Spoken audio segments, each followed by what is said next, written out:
इस भाग में हम लोग फासीवाद के उदय के कारणों के बारे में देखेंगे। फासीवाद के उदय के कारण। इससे पहले भाग में हमने फासीवाद को समझने का प्रयास किया था कि फासीवाद क्या है, उसकी विचारधारा इत्यादि को उसमें देखा। इस भाग में हम लोग फाशिस्ट दल के उदय के कारण में देखेंगे कि 1914 से 1918 तक प्रथम विश्व युद्ध चला और 1918 के बाद पेरिस सम्मेलन होता है, पेरिस शांति सम्मेलन। और इस सम्मेलन में इटली जो है इस सम्मेलन से असंतुष्ट था। क्यों? क्योंकि उससे जो वादा किया गया था उसको इंग्लैंड में, लंदन में जो गुप्त संधियां हुई थी इंग्लैंड इटली के प्रतिनिधि के साथ, उसे पूरा नहीं किया गया था। और इसके अलावा आप देखेंगे कि जनता में वहाँ असंतोष, पहला पॉइंट उसका देखेंगे, जनता में असंतोष। और असंतोष जनता में कैसे आ रहा है कि कहा गया था लंदन में इटली को कि आपको फ्यूम नगर दिया जाएगा, युद्ध में हमारी तरफ से लड़िए मित्र देशों ने। तो वो लड़ा, लेकिन उसे फ्यूम नगर नहीं दिया गया युद्ध के बाद। और उसको जो इटली को क्षेत्र दिया गया, बंटवारा हुआ था जो विजेता राष्ट्र थे, तो उसमें 15,72,000 वाली आबादी का केवल 8,900 वर्ग मील का क्षेत्र मिला था। 900 वर्ग मील का क्षेत्र, 15 लाख आबादी, 15,72,000 वाली आबादी का 8,900 वर्ग मील उसे क्षेत्र मिला था। तो इससे क्या था, इसकी अपेक्षाकृत अगर बात करेंगे इसके कि फ्रांस को 60 लाख आबादी वाला क्षेत्र मिला था और उसके तहत उसे 2,53,000 वर्ग मील क्षेत्र मिला था। तो ये क्षेत्र को लेकर, ऐसे ही आप इंग्लैंड के देखिए, इंग्लैंड को 90 लाख वाली आबादी का क्षेत्र मिला था और उसका 9,90,000 वर्ग किलोमीटर उसे मिला था। यानी विजेता राष्ट्रों ने जो अपने क्षेत्र के बंटवारे किए थे उसमें तुलना में फ्रांस और इंग्लैंड की तुलना में इटली को बहुत कम मिला था। देख रहे हैं यहाँ 9 लाख, यहाँ 8,000 है। तो इससे इटली के लोगों में असंतोष था और जनता में असंतोष का कारण वह उसके लिए जिम्मेदार माना गया वहाँ की इटली की जनतांत्रिक सरकार को। फासिस्टियों ने इसका लाभ उठाया। फासिस्टों ने उन्हीं बिंदुओं को प्रकाशमान बार बार किया जिसमें सरकार की विफलता दिखती थी इटली की। फासिस्टों ने इसका प्रचार करना शुरू कर दिया। जब प्रचार किया तो जनतंत्री सरकार, वहाँ की जो जनतंत्री सरकार थी वो बदनाम हो गई। कहाँ की? इटली की। इटली की जनतंत्री सरकार जब बदनाम हुई तो उन्हें फांसीवादियों को अवसर मिला। इसीलिए आप देखेंगे कि युद्ध की समाप्ति के बाद खासकर सैनिक वर्ग जो था बड़ा नाराज था इटली की अपनी सरकार के। जो इटली के सैनिक थे अपनी सरकार से नाराज थे। तो आगे देखेंगे कि किस प्रकार से मुसोलिनी ने इटली के जो सैनिक और जो लोग नाराज थे उनका एक सम्मेलन बुलाकर उसी में फाशिस्ट दल का निर्माण करता है। तो लेकिन हम यहाँ उदय के कारणों को देख रहे हैं। तो दूसरा उसका कारण था एक आर्थिक असंतोष की भावना थी वहाँ के लोगों में। आर्थिक असंतोष की भावना। ये आर्थिक असंतोष कैसे हुआ? युद्ध में इटली लड़ा और उसे युद्ध के लाभ से कहीं अधिक उसका खर्च हुआ था। युद्ध लाभ से कहीं अधिक उसका खर्च हुआ था। कहाँ? युद्ध में। और इस समय तक जनसंख्या भी बढ़ी थी। कहाँ की? इटली की। और जनसंख्या जब बढ़ी और जनसंख्या के साथ साथ युद्ध के समय आप देखेंगे उद्योग व्यापार क्या हो रहे हैं? अव्यवस्थित हो जा रहे हैं, और अव्यवस्थित होने के कारण वो एक तरह से कह लीजिए मंद पड़ जा रहा है उद्योग व्यापार, तो उससे भी बेरोजगार बढ़ रहे हैं। एक तरफ जनसंख्या बढ़ रही है, दूसरी तरफ बेरोजगार। कहा जाता है कि इटली में बेरोजगारों की एक फौज खड़ी हो गई थी उस समय, एक फौज, एक सेना खड़ी हो गई थी, और ये बेरोजगार बड़े पैमाने पर अपना भविष्य देख रहे थे फांसीवाद में। अब ये आर्थिक असंतोष था। अब तीसरा इसका पॉइंट देखते हैं हम लोग। इटली की राष्ट्रीयता पर आघात माना गया इसको। प्रथम विश्व युद्ध के बाद आप देखेंगे इटली की राष्ट्रीयता पर आघात इसको माना गया। अब राष्ट्रीयता का क्या कहते हैं, रक्षक कौन था? वहाँ की स्थानीय सरकार, जनतंत्री सरकार उसकी जिम्मेदार थी। अब महायुद्ध के बाद आप देखेंगे इटली को अपमान भी सहना पड़ रहा है। उसे जो वादा गुप्त संधियों के माध्यम से किया गया था वो पूरा नहीं किया गया, और जनतंत्री सरकार को इटली की वासियों ने ये माना कि उनकी आकांक्षाओं की पूर्ति वो नहीं कर पा रही, कि यानी की थी, आकांक्षाओं की पूर्ति वो नहीं की। अब मुसोलिनी उनको दिखा रहा था कि आप फांसी वाद में शामिल हुए, फासिस्टों के साथ आ जाइए। आपके जो आघात लगा अंतर्राष्ट्रीय स्तर पर इटली को, और उन यानी कि राष्ट्रीय आकांक्षाओं की पूर्ति का धुआंधार वो प्रचार कर रहा था कि मेरे पास आइए, मैं आपको दिलाऊंगा। इसके कारण भी जनता का, वहाँ की जनता का झुकाव किसके पास साथ चला गया? मुसोलिनी के साथ चला गया। अब फासिस्ट दिनों दिन शक्तिशाली हो रहे हैं। तो इसके बाद देखिए कि इसी समय देखेंगे कि हेगल का जो सिद्धांत था, कहा जाता है हेगल का सिद्धांत और फांसीवाद का सिद्धांत काफ़ी निकट है। हेगल के सिद्धांत के अंतर्गत कौन सी बात थी? हेगल ने माना कि नागरिक और राज्य के अधिकारों में कभी संघर्ष नहीं हो सकता, कभी संघर्ष नहीं हो सकता। इसका कारण भी वो बताते हैं, क्यों नहीं हो सकता? क्योंकि नागरिकों के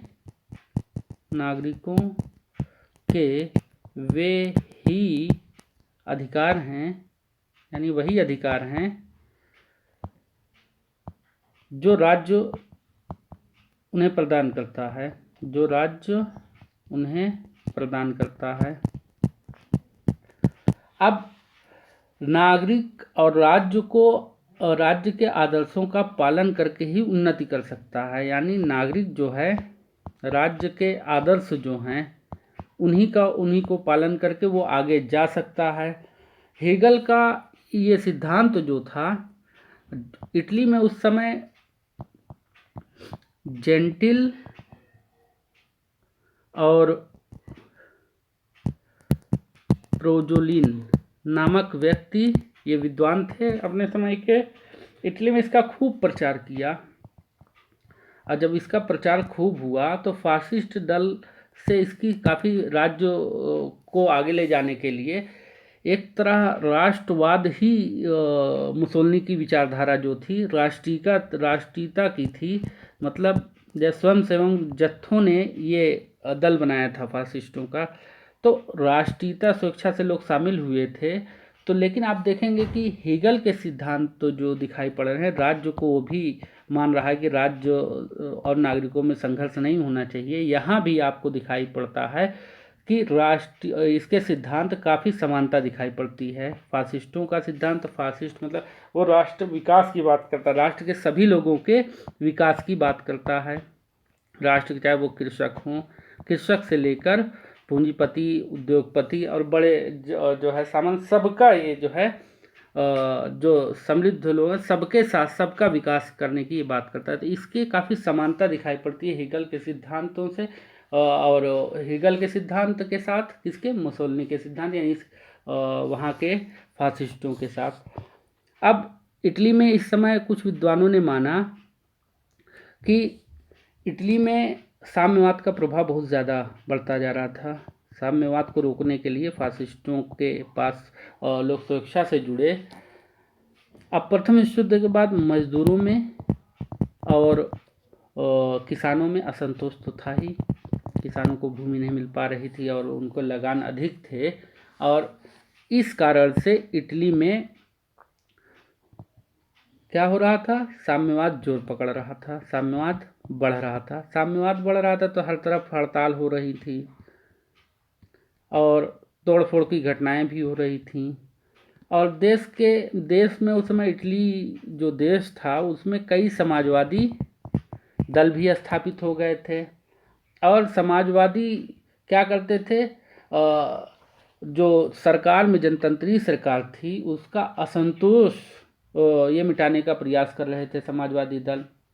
और वहाँ का जो व्यवस्था थी इटली की, जो वहाँ का राजा था, वो ये चाह रहा था कि जमींदारों के पास जो बड़ी बड़ी भूमियाँ हैं उसको कुछ उसको तोड़कर उसको छोटे छोटे क्षेत्रों में बांटकर और लोगों को भी उसमें शामिल किया जाए, यानी उनको, और कृषक वगैरह भी जो इटली में थे जमींदारों से ज़मीन लेकर, सीधा अगर बात करें तो जमींदारों से कुछ भाग लेकर कृषकों को देने की बात कर रहे थे। और व्यक्तिगत संपत्ति की रक्षा नहीं थी यहाँ। आप देखेंगे जमींदारों का जो निजी संपत्ति थी उसकी भी रक्षा नहीं कर पा रही थी स्थानीय सरकार। तो जो ये जमींदार वर्ग था, जमींदार वर्ग और पूंजीपति वर्ग, इसी से खतरा लगा साम्यवाद में कि ऐसा ना हो कि हमारा सब निजीकरण हो जाए सबका, तो हमारी संपत्ति चली जाए। तो इन्हें अवसर दिखाई दिया कहाँ, फासीवाद में। तो इन्होंने, आप बात कीजिए कि जमींदारों और पूंजीपतियों ने फासिस्टों की हर संभव मदद की, आर्थिक सहायता भी दी। ये वर्ग, पूंजीपति वर्ग और जमींदार वर्ग, ये दोनों आकर समर्थन में लग गए, किसके, फासिस्टों के। अब फासिस्टों की और पट मजबूत बन गई। और इसके अलावा अगला पॉइंट जो है यहाँ पर मैं आपको बता दूं, आर्थिक वाले में ये भी जोड़ लीजिएगा कि प्रथम विश्व युद्ध के बाद इटली में जो आर्थिक अव्यवस्था उत्पन्न हुई, वित्तीय संकट उत्पन्न हुआ, और उसी के कारण वहाँ पर असंतोष इतने बड़े पैमाने पर फैला। इसका समर्थन कैटलबी ने भी किया है। और आगे देखते हैं, सरकार की, इटली की सरकार की अकर्मण्यता। अब देख रहे हैं कि इटली वाले देख रहे हैं कि साम्यवादी और क्या कर रहे हैं, साम्यवादी और फासिस्ट आपस में भिड़ रहे हैं। तो वहाँ का जो नेता है, वहाँ की जो सरकार है, जियालिटी, ये उस समय जो था जियालिटी, ये मान रहे हैं कि जियालिटी की सरकार मान रही है कि अब ये दोनों आपस में लड़ जाएंगे, साम्यवाद और फासीवाद, खुद ही स्वयं ही समाप्त हो जाएंगे। तो वो इनमें बहुत ज़्यादा उसको फर्क नहीं पड़ रहा था। अब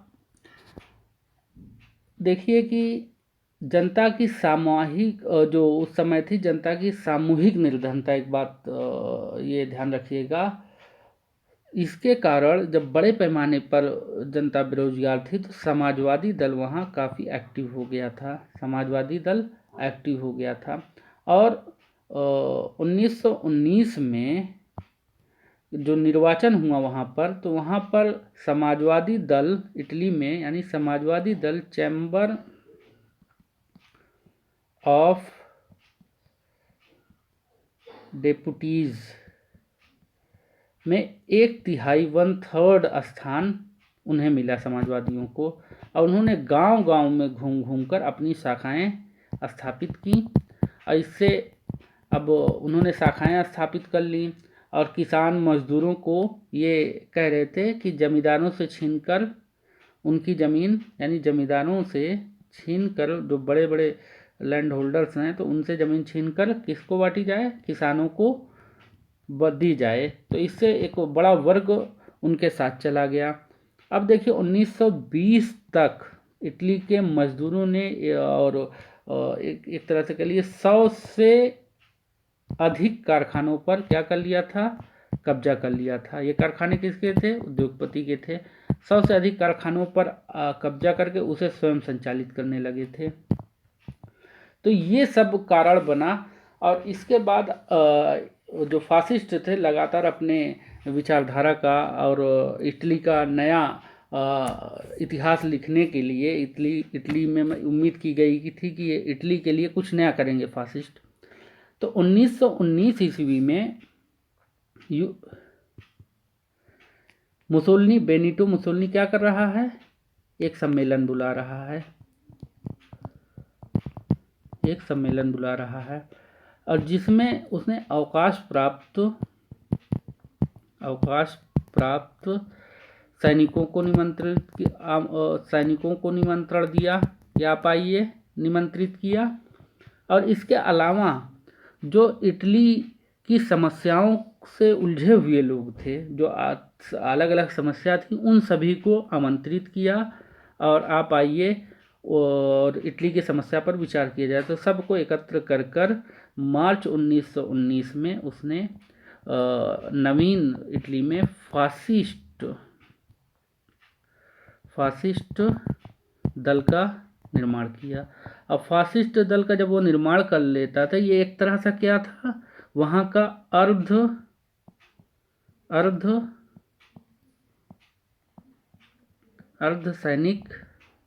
सैनिकों की तरह संगठित था ये। और मुसोलिनी कहा करता था कि हमारे साथ जुड़ो। और जैसे कि इसके पहले वाले भाग देखें तो और स्पष्ट आपको क्लियर हो जाएगा, उसमें मैं बताया हूँ। वास्तव में फासिस्ट उस समय के जो थे, फासिस्ट जो उस समय की इटली में पार्टी, जितनी भी पार्टियां थी, पार्टी विरोधी आंदोलन था। पार्टी विरोधी, चाहे वो समाजवादी हो या जनतांत्रिक सरकार का हो, पार्टी विरोधी आंदोलन था। इस दल का मैं बताया उन्हीं बंदियों पर इसके फासिस्ट जो है बात कर रहे थे, जिसके कारण उनसे लोगों का जुड़ा हो सके। जैसे किसानों से बात कर रहे थे तो उनको कह रहे थे हाँ आपके साथ भी न्याय होगा। और जो सबसे बड़ी राष्ट्रीयता पर जो आघात लगा था जनतांत्रिक सरकार, उसका खूब प्रचार किया। और साम्यवादियों का प्रभाव रोकने के लिए इटली में बड़े पैमाने पर उद्योगपति और पूंजीपतियों ने फासिस्टों की सहायता की। और इसमें आप देखिए कि धीरे धीरे करके सैनिक जो असंतुष्ट थे, फिल्मनगर नहीं दिया गया था इटली को, उसके कारण मजदूर, समाजवादी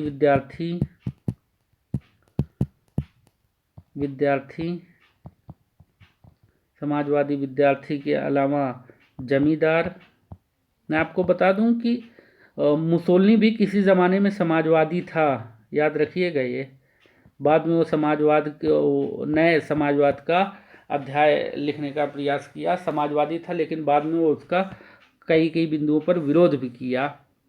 तो अब देखिए कि जमींदार भी इसमें जुड़ रहा है, पूंजीपति भी जुड़ रहा है, पूंजीपति, मध्यम वर्ग के लोग भी इसमें जुड़ गए। और इस दल के लोग जो है काली कमीज पहनते और अस्त्र शस्त्र भी धारण करते थे। और इसके अलावा ये अनुशासन प्रिय थे, यानी फासिस्ट जो कहते थे वो ये मानते थे, अनुशासन करे। जैसा कि वो कहा करता था युवकों को कि विश्वास करो, कौन, मुसोलिनी, विश्वास करो, आज्ञा मानो और इटली के उत्थान के लिए लड़ो। इसके बाद इनका अपना अलग झंडा था। मुसोलिनी धीरे धीरे इस दल का प्रमुख नेता हो गया, प्रधान कमांडर जिसको कहा गया प्रधान कमांडर। अगर वहाँ उस इटली में उसे ड्यूस जो या प्रधान कमांडर भी कह सकते हैं और ड्यूस भी कह सकते हैं। उसके ओजस्वी भाषण ने, यानी कि जो भाषण देता था उससे जनता बहुत उसकी ओर आकर्षित होती थी। उसने घोषणा की और कार्यक्रम प्रस्तुत किया। देखिए ये कार्यक्रम जो वो प्रस्तुत कर रहा है इटली में, वो कार्यक्रम लोगों की आकांक्षा है उसको ध्यान में रखकर वो कर रहा है। पहला कह रहा है हथियार बनाने वाले जितने कारखाने हैं उन कारखानों का राष्ट्रीयकरण किया जाए। दूसरा, कुछ उद्योगों पर मजदूरों का नियंत्रण स्थापित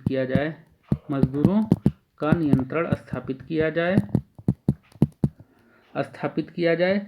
और तीसरा, मजदूरों से जुड़ा, उस समय मजदूरों की संख्या और किसानों की संख्या ज़्यादा थी कि मजदूरों को 8 घंटे से अधिक काम उनसे ना लिया जाए। और इसके अलावा उसने ये कहा कि युद्ध काल में जो पूंजीपतियों ने मुनाफा कमाया है यानी लाभ कमाया है, उस लाभ का 85% जब्त कर लिया जाए। और इसके बाद उसने कहा चर्च की संपत्ति जब्त कर ली जाए। इसके अलावा देश का नया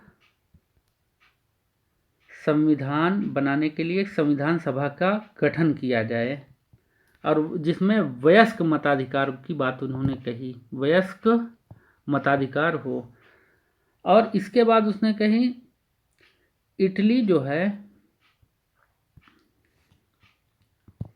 इटली राष्ट्र संघ की सदस्यता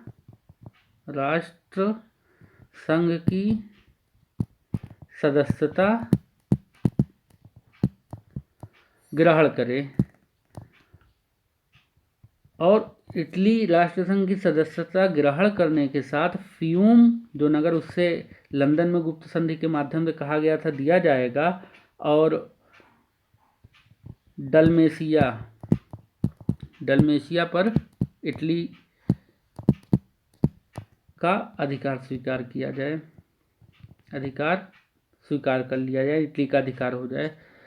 अब इस घोषणा का ऐसा प्रचार हुआ, खूब प्रचार प्रसार इटली में हुआ। अब फासिस्ट दल के सदस्यों की संख्या दिनों दिन बढ़ती गई और जब दिनों दिन बढ़ती गई 1919 में स्थापित हो रहा है, इसके सदस्यों की संख्या 3 लाख तक पहुंच गई। इसके बाद मुसोलिनी ने वहां एक आंदोलन चलाया जिसका उद्देश्य था आतंकपूर्ण साधनों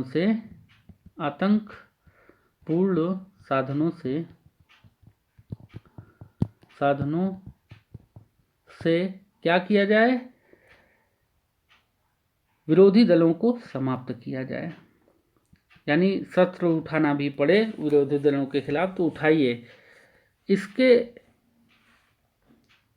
परिणाम स्वरूप ये हुआ कि संघर्ष फासिस्टों के साथ साम्यवादियों के हुए, लेकिन वो जब उसका फासिस्ट और साम्यवादी लड़ रहे थे तो एक तरह से फासिस्ट जीत जाते हैं तो मुसोलिनी का और हौसला बढ़ता है।